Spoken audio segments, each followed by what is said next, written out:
بہت دور پہاڑوں کے دامن میں چھپا ایک خوبصورت گاؤں تھا جس کا نام تھا چنار کوٹ۔ یہ گاؤں سبز وادیوں، بہتے چشموں اور پرامن زندگی کے لیے مشہور تھا، مگر اس کے بیچوں بیچ ایک پرانا بند مکان تھا جسے لوگ خاموش حویلی کہتے تھے۔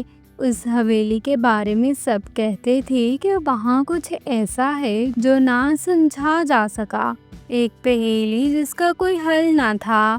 اسی گاؤں میں ایک 17 سالہ لڑکا رہتا تھا، زہیب بن ریان۔ وہ ہوشیار، تجسس پسند اور دلیر تھا۔ اسے ہر وہ چیز کھینچتی تھی جسے دوسرے چھوڑ دیتے تھے۔ زہیب کو ہمیشہ سے اس حویلی کے بارے میں جاننے کا شوق تھا۔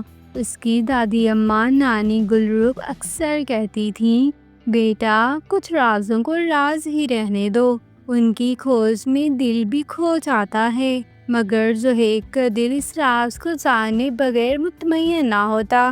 ایک دن جب زہیب کتابیں تلاش کر رہا تھا، اسے نانا جان کا ایک پرانا صندوق ملا۔ اس میں ایک چٹھی تھی، اگر تم سچائی چاہتے ہو تو خاموش حویلی کا دروازہ کھولو اور پہیلی کے 3 اشارے تلاش کرو۔ سچ تک پہنچنے کے لیے دل، عقل اور حوصلہ چاہیے۔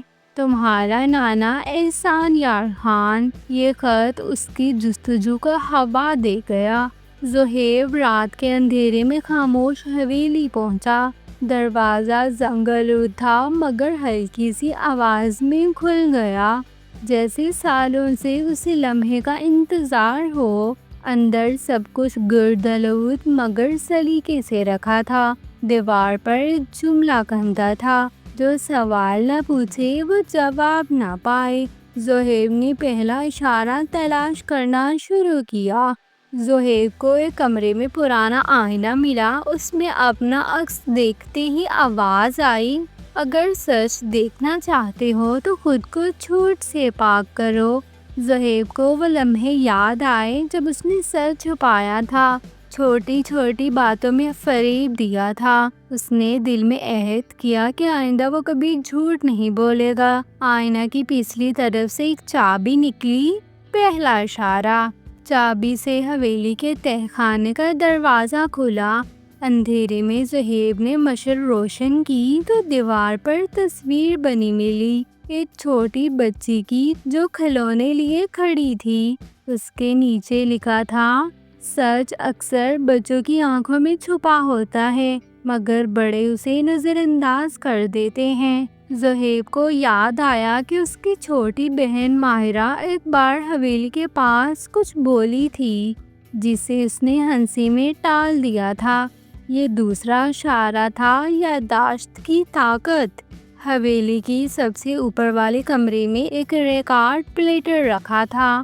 زہیب نے اسے جلایا تو ایک نسوانی آواز گونجی، میں فاطمہ ہوں، اس حویلی کی آخری رہائشی۔ مجھے میرے سوالوں کے جواب کبھی نہیں ملے کیونکہ کسی نے سچ کی تلاش نہ کی۔ زہیب کی آنکھوں میں نمی آ گئی۔ وہ سمجھ گیا کہ پہیلی کا تیسرا اشارہ ہے کسی اور کی ادھوری کہانی سننے کی ہمت۔ 3 اشارے مکمل ہونے پر حویلی کی دیوار میں ایک دروازہ کھلا۔ اندر ایک چھوٹا سا کمرہ تھا جہاں فاطمہ کی ڈائری رکھی تھی۔ ڈائری میں لکھا تھا، یہ حویلی میرے والدین کی ہے، بے حسی، سچائی سے خوف اور جھوٹ کی پناہ کی علامت بنی، مگر اگر کوئی اس کے راز کو کھول دے تو یہ صرف ایک قید خانہ نہیں، ایک سبق بن جائے گی۔ زہیب نے آنکھیں بند کی اور خود سے وعدہ کیا کہ وہ فاطمہ کی کہانی دنیا کو سنائے گا۔ مہینوں بعد زہیب نے ایک کتاب لکھی، خاموش حویلی کی پہیلی، جس میں اس نے وہ سب لکھا جو دیکھا، سنا اور سیکھا۔ کتاب مشہور ہوئی اور چنار کوٹ کے بچے اب پہیلیوں سے نہیں، سچائی سے کھیلنے لگے۔ خاموش حویلی کو اب سچائی کی درسگاہ کہا جاتا تھا۔ زہیب وہاں بچوں کو کہانیاں سناتا اور ہر کہانی کے آخر میں کہتا، پہیلی ہمیشہ مشکل نہیں ہوتی، بس دیکھنے کا زاویہ بدلنا ہوتا ہے۔ تو آپ کو ہماری یہ کہانی کیسی لگی؟ کمنٹ سیکشن میں ضرور بتائیے گا۔